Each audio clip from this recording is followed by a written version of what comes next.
Hello there, and welcome once again to the Mayor's Magazine. I'm Mick Cornett, the Mayor of Oklahoma City, and this is our program for June 2016. Well, if you're in touch with the city's presence on the World Wide Web, you might have noticed a few changes recently, and here to discuss those changes is Zach Nash. Zach is the Creative Manager in the Public Information Office. Good to have you. Thanks for having me, Mayor. It's an honor. Yeah, and so when people logged on, I forget what day it exactly was that it went live, but everything changed on the site. Yeah, we upgraded all of our communication tools. Our new website, we have a new mobile app that's called okc Connect, and it's just a whole digital change that hopefully will make it easier for residents to find the information and do business with the city. So what can I do on the new site that I couldn't do previously? Well, you could find stuff. One of our biggest complaints is we can't find anything when people try to search. And we have a really prominent search bar that makes it really easy to find what you're looking for. We restructured into like 6 buckets: residents, business, visitors, and we put things that are important to those different users in those buckets so they could just hover, find what they need, and hopefully connect with the city quicker. And why is it important to have a mobile site specifically for a handheld device? Yeah, definitely. We are seeing more and more. Mobile has surpassed desktop users. And we see, I was looking at analytics last night, and during the Thunder games, you see people, 80% of the visitors to okc.gov at night are using their mobile device. And so that was one of the main priorities with this redesign, was to make it mobile friendly. So no matter if you're on a tablet or you're visiting the site on your Apple Watch, you can get a good experience. Now, people from my generation, if they needed to get in touch with someone at city government, they probably would have picked up the phone and made a phone call. Definitely. More and more, though, people are interacting with their government on their cell phone or on the internet. Can you kind of describe that transition and what types of interaction that we see on our end? Yeah, definitely. The website has been kind of the front door of City Hall now, especially for a lot of people that they pay their water bill online. They report when we miss their trash. They go online first thing, whether it be social media or website or use the Action Center, and it is the front door of City Hall. And so let's say I want to report what I think might be a code violation. What would I do? Definitely. Well, you can do, you mentioned those people that still want to pick up the phone. Action Center is still around, 297-2535, or you can go onto okc.gov and just click report an issue. Or you can download the OKC Connect app, and that's on Android and Apple. You download that, you register with a username, you tell us where it is, and you push submit. You can even upload a picture, and we'll get a crew out there. Wow. So if someone, say on my street, it looks like they hadn't mowed the yard in a month, and the weeds are 16 inches high, and I'm wondering if anybody's going to take care of that soon. I just want to call the city and let them know. You say you can take a picture and then send it out. And I would think that really helps us on our end, because now we no longer have to send somebody out to see if there's actually a problem. Definitely. We're 622 square miles. We need people to be the eyes and ears of the city. When they see a pothole, when they see a vacant lot that may have high grass and weeds, we need to know that so we can send an inspector out and they go to the right spot. And with this new app, that's one of the things. It incorporates better in our back-end CMS system, and so it makes it easier for those inspectors to know exactly where they're going and can plot their work day out. So do we know what are the most common reasons to come to the website? Yeah, definitely. Since I've been here, and I've been here right under 10 years, it is adopting an animal is always the number one. People want to either report a lost animal or adopt an animal. Okay. Finding a job. Number 2, finding a job. And we help people find a job? Yeah, or is that just for working here at the city? They know that they want to make a difference. They want to serve the residents of Oklahoma City, and they want to find a job with the city. They want to be mayor? They want to be mayor, yeah. And then I can do better than that. Yeah, I understand. I'm going to skip this one and then go to the third issue, is paying the water bill. Those 3 issues are consistently the top reasons people visit the website. And if you want to pay your water bill, you can do that online too? You can, and the Utilities Department also has an app that you can pay your water bill online. What about potholes? If we have more potholes than I wish we did, and And it would help us if people would, show us where their favorite or their least favorite, as they want to choose to use the adjectives, pothole is located. I love potholes because they say a pothole is the gateway drug to civic engagement. I truly believe that whether they're tweeting us, they're posting on Facebook, or they're coming to the website, it's usually because of a pothole. And so they can see that, they can report it, and report it to us on the Action Center through the app. Okay. So, what are the reasons do people come? Well, a lot of it is to do business, where they need to get a building permit. We really tried to focus on a step-by-step approach. It's intimidating to come to downtown for some people, especially doing something they only do, maybe once or twice while they have a house. Yeah. Get a storm shelter permit or a building permit. We want to make that as easy as possible. And so we did a step-by-step approach. You gather this paperwork, step one, call this number, then come down. So what about visitors? Why would a visitor go to a city's website? They're not trying to pay their water bill. No. This is a new feature. We did not have a visitors portal before. The chamber had it, and Visit OKC had theirs. But if I could do one thing for visitors, it's those people that are downtown at noon on a sunny day, and they hear those storm sirens, and they're like, "What is this?" And we test them every Saturday at noon. And so we hope that they can easily find that preparedness information and also connect them with things that are going on. Our citizen survey shows that people want to know, the number one thing that they want to know from the city, public information, is what events are happening. And so we really wanted to kind of focus on that on our new website, and not just, be the place where people pay their water bill, but they can get connected to other things and know what's going on in their community. Public transportation is another thing that people are wondering about. And so, can you find out the bus system? Can you find out the routes and the times on your Definitely. Mobile phone? We link to Embark, we link to Spokies or the bike share, and that's the thing. We broke down those words because if you're a visitor, you may not know what Spokies is. Yeah. You may not know what Embark is, and so we really tried to focus on the words that we use, and so it would make it easy for them if they want to take the bus or if they want to learn more about our bike share or anything like that, they can easily find it. What's the domain name for this wonderful site? okc.gov, okc.gov, and our mobile app is OKC Connect. All right, so go to apps on your homepage. Yes. and download that app. Makes it a lot easier. Definitely. Or if you're on your PC and you just want to go to okc.gov, you'll find a load of information. Zach Nash, thanks for all the work you put into this project. You're welcome, sir. All right. We'll have more on the Mayor's Magazine right after this.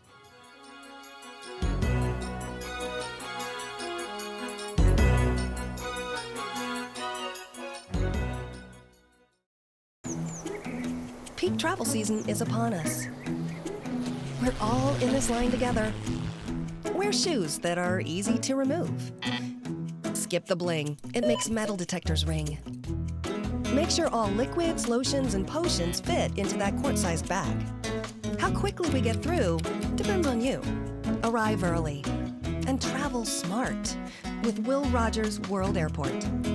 To learn more, visit flyokc.com. Convenient. Con, free, niet. It's the harmonious marriage of free and convenient. And it's the perfect word to describe the mobile app from Oklahoma City Utilities Customer Service Division. Download it free today and manage your OKC utility account on the go. You can check your bill on your smartphone or device and pay your bill on the run, anywhere, anytime. Free app, convenient access. It doesn't get more convenient than that. Download the OKC Utilities app today, the convenient way to manage your Oklahoma City utility account.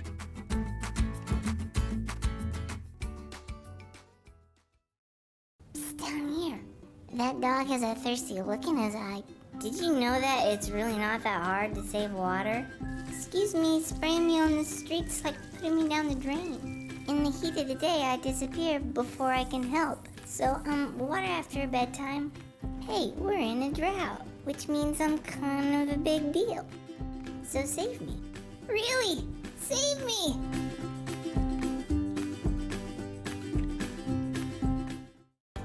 At Embark, we're not just stops on a map. It gets me from my place to my evening shifts, and I'm just now getting back on my feet, so it's really nice to have this option. Where public transit goes, community grows. Plan your journey at embarkok.com. Welcome back to the Mayor's Magazine. I'm Mick Cornett, the mayor of Oklahoma City. And in this second segment of the show, we're going to learn more about an award that was given out last month at the Mayor's Development Roundtable. Every year, we give a Best Development Award. And it's gone in the past to projects like the Skirvin Hotel or Bricktown or the Health Sciences Center. So you see, it can be just one building or it can be a series of buildings that comprise a complete development.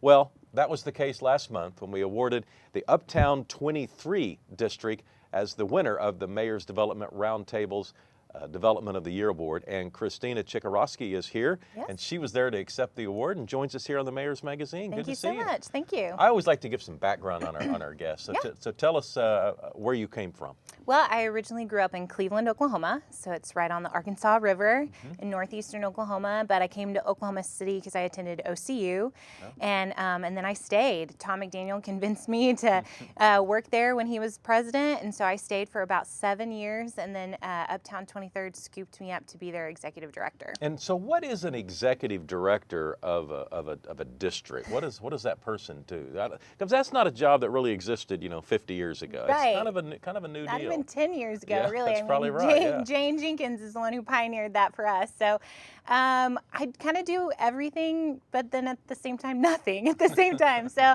I oversee our board. I oversee our committees. We have about 3 active committees that service Uptown 23rd, beautification, events and programs. We have a couple of specific events, and then an economic development committee. So I oversee all of those things. We have a marketing director that is underneath me, and then we also just hired a farmer's market manager. So everything that has Uptown 23rd official branding on it pretty much has had my touch. Okay, so you're talking generally 23rd between, say, what, Broadway and Penn. So what's that, a 2 mile?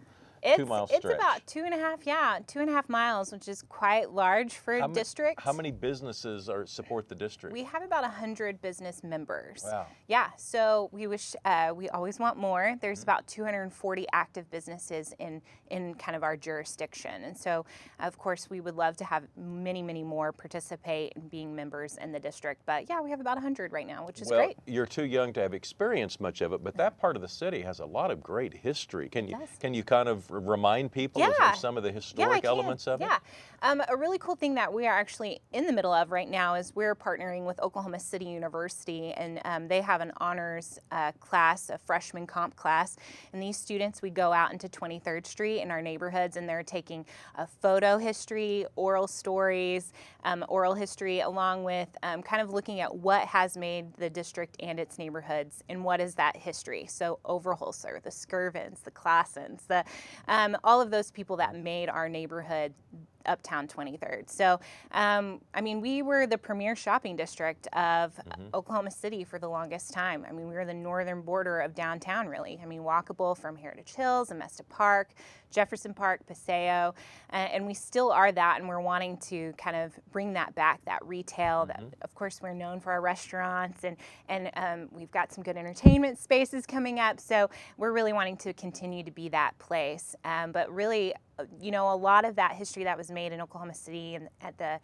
probably the beginning to the middle of the century happened along 23rd Street. So we're really excited to kind of have that. And we're also part of Route 66 in the Metro, so we're proud of that. Because growing up, I always thought 39th Street was the Route 66 corridor. And it was only after I was elected mayor that I learned that at one point the route went by the Capitol and the milk bottle. So explain what was going on there as they kept moving the route. Well, it's from what I understand is that you're right. It came down from the Capitol, from Kelly down 23rd, and down 23rd to basically Western Classen area, and then that goes up Western and then across 39th. So it gets kind of confusing now. I mean, we've got Route 66 kind of all over the city, and so you just kind of have to take it with a grain of salt of where it used to be.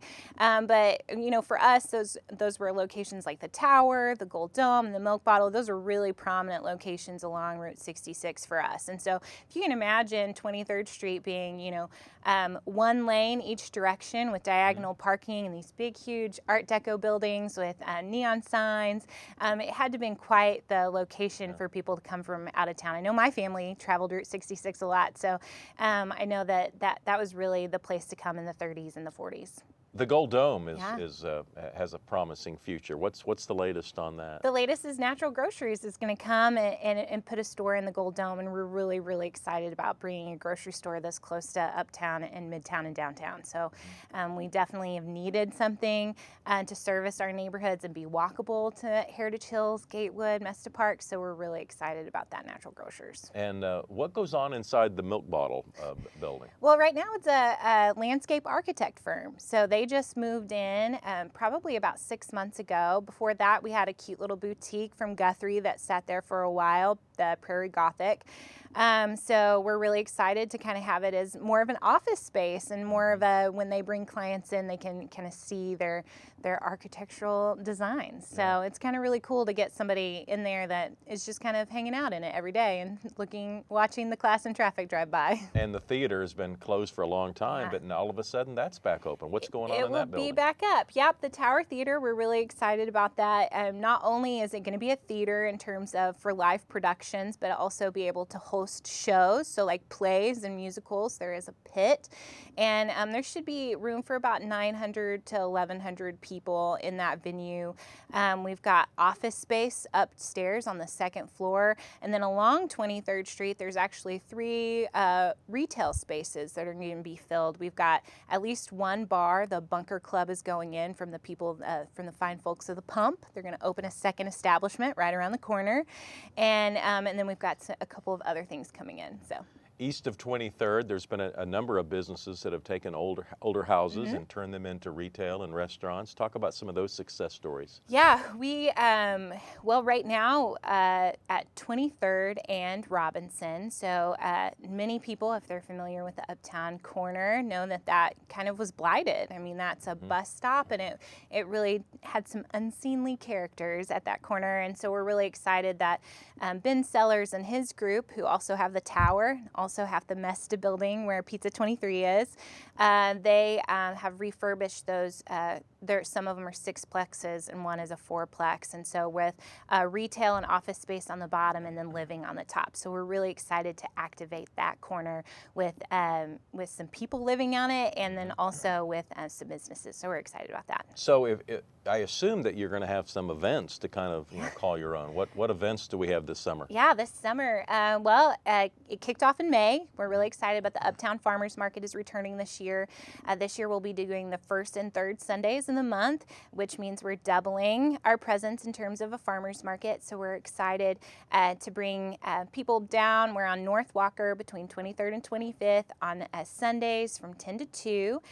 This last one was it was a bit overcast, but it was the perfect day. It was really low key, and our vendors had a sellout day, so we're really happy about that. So June will be great, July even better, so we're excited to go through this season.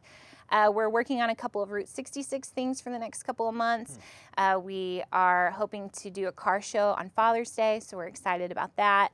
And we're partnering kind of with some of our local businesses. It'll be at the same time as the farmers market to kind of draw in a different crowd on a Father's Day. So, do you have a website where any of this information is available? Uptown23rd.com. Uptown23rd.com. Yep. She is Christina Chicoraske. Thanks so much for coming on the Mayor's Magazine. Yeah, thanks. And good luck. Thank you. We'll have more on the Mayor's Magazine right after this. Coach Switzer here to help you put the blitz on mosquito-borne diseases. This is something my family knows a lot about. My son Doug got West Nile virus, and it's not easy to beat. Here's my mosquito defense playbook. Drain standing water, protect your skin with DEET repellent, and wear long clothes when outside.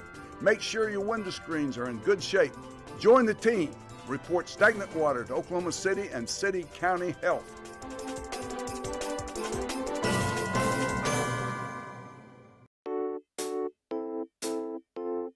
If one word could describe auto bill pay from Oklahoma City Utilities Customer Service Division, it would be Simplematic. Because auto bill pay makes it simple to schedule automatic payments for your utility bill. And that's simply Simplematic. Go to okc.gov and click Online Payments to schedule payments from your bank account. And boom, your bill gets paid automatically, on time, every time, month after month. You can review bills on your computer or smart device and set limits to avoid overdrafts. With auto bill pay, worrying about utility bills is a thing of the past. Visit okc.gov today and sign up for auto bill pay. the Simplomatic way to pay your utility bill. Hi guys, I'm Enes Kanter from Oklahoma City Thunder. We're here today in animal shelter. When I was a kid in Turkey, I have a lot of, I had cats, I have a lot of birds and fish, but I never, I had a dog before. Now I'm like thinking about adopting an animal. Please get involved with OKC Animal Welfare and get involved and adopt and volunteer like I am. Welcome back to the Mayor's Magazine. Our guest in this segment is Jeff Ewing. He's the president of Prodigal, which is the company that operates our soccer team, the Energy. Welcome back to the show. Thank you. Thanks for having me today. Now, you grew up in St. Louis. Yeah, so tell us about growing up in St. Louis. It was great. Lifelong Cardinals fan, and got in the sports business a few years ago. And the U.S. Senior Open brought me here to Oklahoma City, and the draw of what's happening here in Oklahoma City.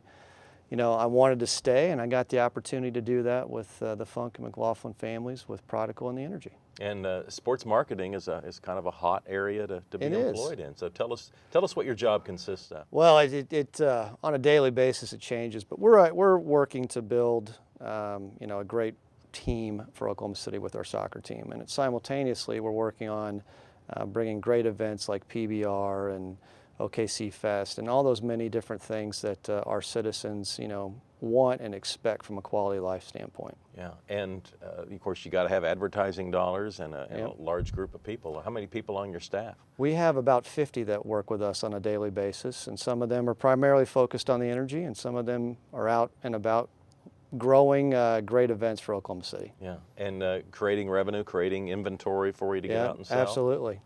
We've got great support from our corporate citizens, from AT&T to Love's to all these great companies that support the Thunder and the Energy and the Dodgers. Well, talk about the soccer team and the success you've had in the short time the team's been here in Oklahoma City. Yeah, we finished in 2015 in the Western Conference Final in front of about 7,000 people, which was a standing room only crowd. And then we kicked off this year. We brought in FC Dallas for an exhibition game. And what's great this month, towards the end of the month, on June 28th, we're going to bring in Chivas, which is, in comparison, is like a Manchester United, Real Madrid. It is arguably ranked the second most popular franchise in soccer in the world. They've got about 40 million followers, and we are bringing their first team to face the Energy. And what's unique is they're coming in European soccer and Mexican soccer, they usually have a summer break, and so they come into the States to play in front of their fans, and they are playing they're playing Arsenal, which is a highly regarded and followed EPL team, a European team, and they're playing two other Mexican league teams. We're the only American team that they're playing. And those other venues are, 18, 19 to 30,000 seats. They're going to be playing here in a very, just a lot smaller. Yeah. So it's a unique opportunity that we've been given to host this team here in Oklahoma City. And what city are they based out of? Guadalajara. Okay. In Guadalajara. So, when we started this, and Tim and Bob started this, we wanted to bring these types of events to Oklahoma City, and it's part of growing our fan base and growing soccer and under one umbrella and one banner. And for our Hispanic fans, this is, which is a growing, as good as it gets, it's a growing population here in Oklahoma City, and this is as good as it gets for them. And we're very, very excited, not only for our Hispanic fans and families here in Oklahoma City, but just in soccer in general. This is going to be a banner day for Oklahoma City. Who is your fan base? How do you identify them, and how do you market to them? We are, we have all different types. Your millennial crowd is a big follower of soccer. They grew up playing it. They grew up playing it. We see, we've got a very unique opportunity. If you come out to an Energy game, we actually have a kid zone inside down on field level, and we let the kids go play and enjoy. It's just a different environment. So we've got families with, kids, and then we have, guys, such as, a Mike Turpin, or, guys that just are out supporting events in Oklahoma City. So our fan base is just very, very dynamic. And if people have not been to Taft Stadium recently, they might have a wrong impression about what that experience is going to be. Yeah, Taft Stadium is great. It's really, great. It was a MAPS, led project and with the school board and the school district. And we were able to put in a few extra touches to make it a little bit more professional ready. But it's just a fun atmosphere, and it's really family friendly, kid friendly, and just a great way to spend an evening here in Oklahoma City. Where do you get your players? Our players come from all over the world, but in the U.S. you're only allowed 7 international players. So we've got players from Denmark and Cameroon and Mexico and a few other players, and then most of them are American born. Are all over the United States. So. How important is winning to the overall success of the operation? I think, well, in any sports franchise, winning is great, and we've been able to do that over the last couple years and continue to grow. But we're really working to get to that ultimate goal, which is in our long-term vision for this franchise and what we want for Oklahoma City. And I know your players try to get out in the community. What sort of activities are they involved in? Well, we've got several players that coach. They want to coach. They go coach at the different soccer clubs. We're involved with the Police Athletic League. We have a very special bond with Special Olympics and their athletes, which is called Energy Sidekicks. And we pair a soccer player with a Special Olympic athlete, and they have they make a lifelong bond, but we do it on a yearly basis. We had 18 spots and well over 80 applicants from the Special Olympics family.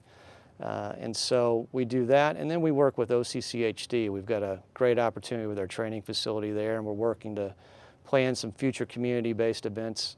So youth soccer clubs, we work with our Hispanic community, Plaza Mayor, and we've got a store there now, and all their different activities on a Saturday there. It's just as busy with their families and some of their festivals and traditions. So we really kind of look at all of our different supporter bases and go out and do what we can for them. How do you price your tickets? I know a lot of kids out there playing soccer. Their parents might, if they have a couple of kids, how much are they going to spend on a night at Taft Stadium? We've done Bob and Tim when they first started. There are 2 sections that are available for sale that are $10 a ticket day of the game, and so our pricing is very affordable. So you can get in for a $10 ticket all the way up to $55. So it's very, very reasonable. And McDonald's has supported us, and there's a family 4-pack that's $40. So, talk about the Chivas game. How can people get tickets to that?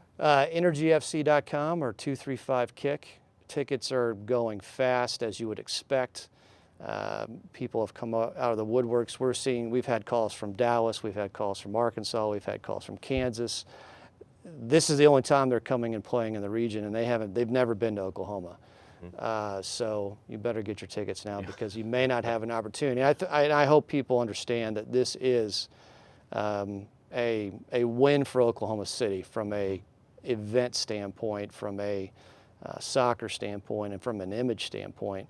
And all the work that you and all of our city leaders have done to help us get to this point. This is just, I think, another opportunity for us to showcase what we're doing here. All right. Well, Jeff, thanks for all the work you're doing to make the Energy something we're proud of in Oklahoma City. And good luck on the 28th of June when Chivas comes in and takes on the Energy at Taft Stadium. Thanks. Appreciate it. All right. And that's going to do it for this edition of the Mayor's Magazine. I want to thank my guests, Zach Nash, Christina Chicoraske, and Jeff Ewing for being a part of the show. And if you have a guest you'd like to see on a future edition of the Mayor's Magazine, let us know about it. I'll see you next month with another edition of the Mayor's Magazine.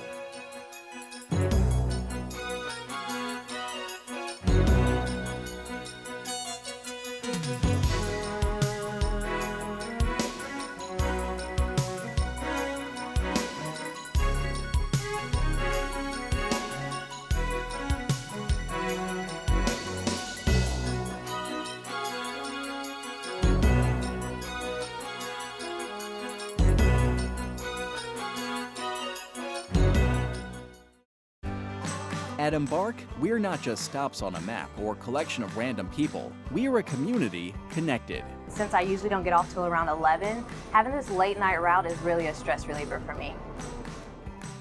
Our choices on where to live, work, Learn, meet, and play grow with the connections we create. And with strong connections come economic opportunities and vibrant communities. Where public transit goes, community grows. Plan your journey at embarkok.com.